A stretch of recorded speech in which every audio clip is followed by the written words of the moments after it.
Halo para investor semuanya, terima kasih sudah menyempatkan diri kalian untuk mampir ke YouTube channel saya. Terima kasih yang sudah subscribe. Bagi yang belum subscribe, boleh tolong di subscribe terlebih dahulu ya. Dan juga di like dan juga dibunyikan loncengnya supaya langsung terima notifikasi kalau misalnya ada video terbaru ya. Di video kali ini saya akan membahas PT Aneka Tambang Tbk, kode sahamnya ANTM. Nah, jadi ini sangat menarik dan sangat ramai diperbincangkan karena harga emas naik, tapi kok harga saham Antam justru nggak naik signifikan dibandingkan dengan saham-saham emas lainnya seperti MDKA ya. Nah, itu akan saya bahas setelah yang satu ini.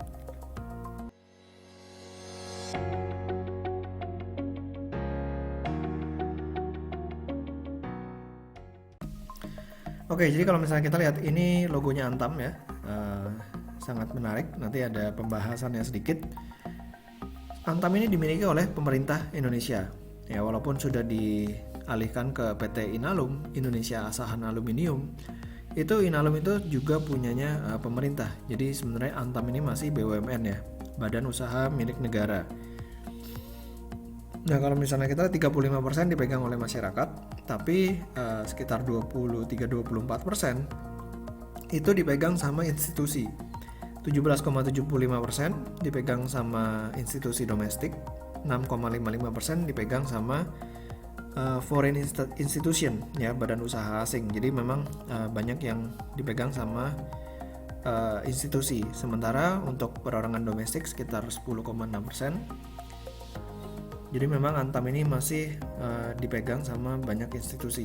Dan kita lihat sendiri dari 2015 ke 2019, porsi dari institusi ini terus meningkat. Ya, dari sekitar 20% ini menjadi 23%. Lalu Antam ini juga masuk ke dalam holding pertambangan, yaitu Mining Industry Indonesia, MINID ya. Jadi di dalam holding itu ada beberapa perusahaan, ada Antam, PTBA, Inalum, Freeport, dan juga Timah. Nah ini karena bergabung dengan holding ini, makanya Antam berubah logonya menjadi seperti yang kanan ini, dari yang sebelah kiri menjadi yang sebelah kanan ini. Nah ini dia harga emas ya. Kalau kita misalnya lihat dari harga tahun lalu 1.500, sekarang tuh udah mengalami kenaikan sekitar 36,16% atau ya anggaplah 40%. Itu kenaikan yang luar biasa ya di harga emas, karena harga emas sudah tidur lama banget.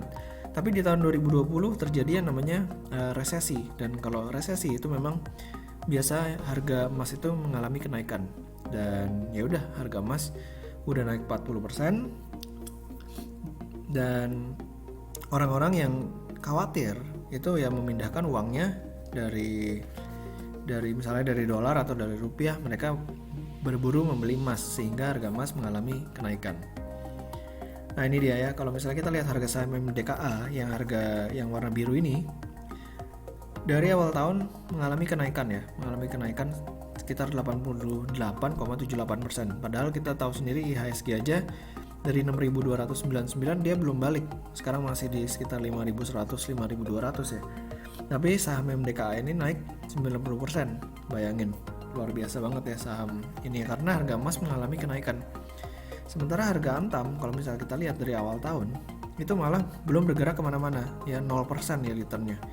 Sempat turun di bulan Maret karena memang ada pandemi COVID ya, terus naik lagi tapi masih 0%, nggak seheboh si MDKA ini, Merdeka Cooper Gold. Lalu sebenarnya apa yang menyebabkan Antam ini harganya nggak kemana-mana? Nah kalau misalnya kita lihat dari laporan keuangan first half 2020, ternyata Antam ini ya di tahun 2019 first half itu kalau kita lihat dari penjualannya memang dari emas itu 9,7 triliun ya, dari nikel 4 triliun. Tapi laba usaha dari emas ini sangat kecil, sekitar 2-3% aja marginnya. Jadi cuma 234 miliar, sementara nikel bisa sampai 1 triliun. Bauksit dan alumina di tahun 2019 masih mengalami kerugian usaha ya, sehingga kurang gitu menarik, tapi untungnya ada pendapatan lain-lain, makanya dia bisa positif di bawah. Nah, laba tahun berjalannya sendiri dari nikel 972 miliar, dari emas 222 miliar. Jadi boleh dikatakan perusahaan Antam ini sebenarnya adalah perusahaan nikel ya, bukan perusahaan emas. Karena emasnya sendiri bukan lebih ke tambang, tapi mereka lebih ke arah distribusi emasnya. trader lah ya istilahnya. Nah kalau misalnya kita lihat dari first half 2020, penurunan harga nikel membuat kinerja si Antam ini mengalami penurunan. Jadi mungkin selain dari kuantitinya yang turun, harganya juga mengalami penurunan. Jadi turun ya dari 4 triliun menjadi 2,1 triliun. Penurunannya hampir 50%, sehingga laba usahanya juga sisa 333 miliar. Ini impact banget ke laba bersihnya si Antam. Dan kalau kita lihat di emas, ini penjualan bersihnya 6,29 triliun. Nah, laba usahanya jadi 495 miliar. Jadi laba tahun berjalannya sekitar 500 miliar. Ada peningkatan lumayan di sini dan juga peningkatan margin ya, karena memang harga emas mengalami kenaikan, tapi ya tuh naiknya dalam in terms of nominal itu cuma naik sekitar 300-an miliar. Tapi turun dari nikelnya itu bisa turun hampir 600 miliar. Jadi belum nutup ya kenaikan harga emas terhadap kinerja si Antam ini, karena harga nikel turunnya lumayan. Nah itu kita bisa lihat ternyata memang Antam ini merupakan pemain nikel dengan cash cost terendah di dunia ya, sekitar 3,95. Ini di bawah rata-rata global yaitu 5,13. Nah ini kalau misalnya kita lihat dari year to date ya, dari awal tahun harga nikel itu naik sekitar 1%. Makanya harga Antam ya cuman bergerak 0% ya dari awal tahun sampai sekarang. Nah jadi memang dia lebih berkorelasi dengan harga nikel dibandingkan dengan harga emas. Nah ini ya sama persis ya dengan pergerakan harga Antam seperti itu. Oke, kita lihat lagi dulu ke sini ya, ke RTI. Kalau misalnya kita lihat dari current rasionya, perusahaan ini cukup sehat ya di 1,6 kali, dan juga debt to equity ratio-nya atau DER-nya itu di 65,9%. Jadi masih sangat sehat balance sheet-nya. Kalau dari sisi valuasi, PR-nya terlalu tinggi ya, 120 kali. Ini karena memang terjadi penurunan kinerja. Tapi di sini kita bisa lihat dari price to book value ratio-nya di kisaran 1,12 kali. Ini sebenarnya so-so ya, nggak mahal, nggak murah, tapi ya oke lah.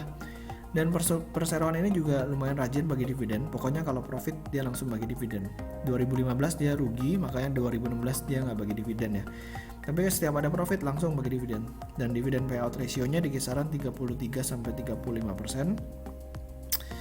Jadi lumayan menarik kalau misalnya memang perusahaan ini dapat profit besar di tahun 2020, dividennya bakal lumayan di tahun 2021. Cuman masalahnya harga nikel apakah bisa bullish atau enggak, nah itu yang perlu kita perhatikan nanti. Nah kalau misalnya kita lihat dari PBV band-nya, ini saya ambil dari Stockbit ya, harga saham Antam itu dari PBV band-nya dia udah di atas rata-rata ya, jadi memang udah sedikit lebih mahal dibandingkan rata-rata.